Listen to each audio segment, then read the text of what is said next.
My name is Beresford. I'm a specialist prosthodontist and I've been placing and restoring dental implants for over 20 years. The purpose of these little videos is just to explain some common misconceptions and some ideas that people have that may or may not be correct. Now, first of all, I'd like to discuss what is a dental implant and try and explain to people. Dental implant is a misnomer. It really should be called an oral implant because the implant is not in the tooth, it's actually in the bone. So the tooth is removed and the whole tooth is removed, leaving a socket in the bone, and then the implant is then placed into the bone directly.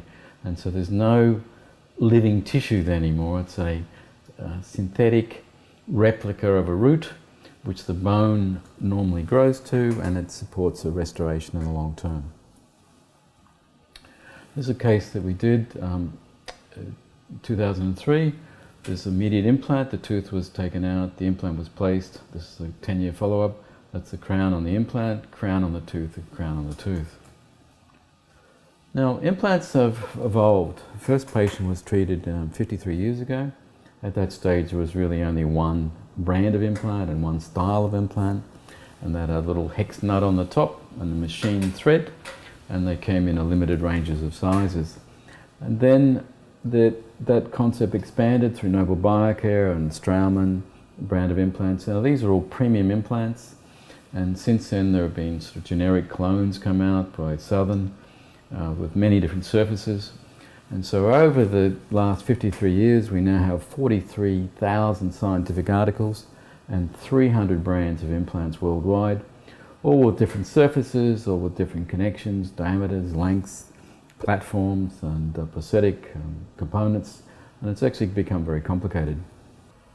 So just to run down and explain exactly the anatomy of a tooth and the structure of an implant. So what we have here is a split model where this is a tooth. The tooth root has a blood supply and a periodontal ligament and some attachment of these gum fibers that actually grow into the root surface. With an implant there's no blood supply, so this bone doesn't get a blood supply off the tooth, and the fibers don't grow into the implant crown or the implant. They effectively form a cuff of tissue and they grow around the implant. So this is, again, the implant has two threads. Normally that has a thread to the bone and another thread internally, where in this case this is an attachment for denture. This is what we call a healing cup or a healing abutment, temporary component, and then a final component to make the crown. Most implants are two-piece, but the mini implants, the narrow diameter implants, are solid. They're one piece, and they're about 1.9 millimeters in diameter, and they're prone to fracturing. So most implants are two-piece, so that things can be removed, disconnected, and changed, altered, and to restoration process. So at the end of the day, what we want to do is have a crown that goes into the implant. Now these days, most of the crowns are made with a screw that drops through the middle, and the computer can allow the screwdriver to go around corners, and so we can still have the screw on the inside and have a one-piece screw removable crown that drops into the implant. And this is the latest generation, which is called a Noble Biocare angle screw change, where we've changed the angle. This is zirconia, tooth-coloured high-strength ceramic, a little bit of porcelain, titanium abutment, titanium interface, which is then screwed onto the implant.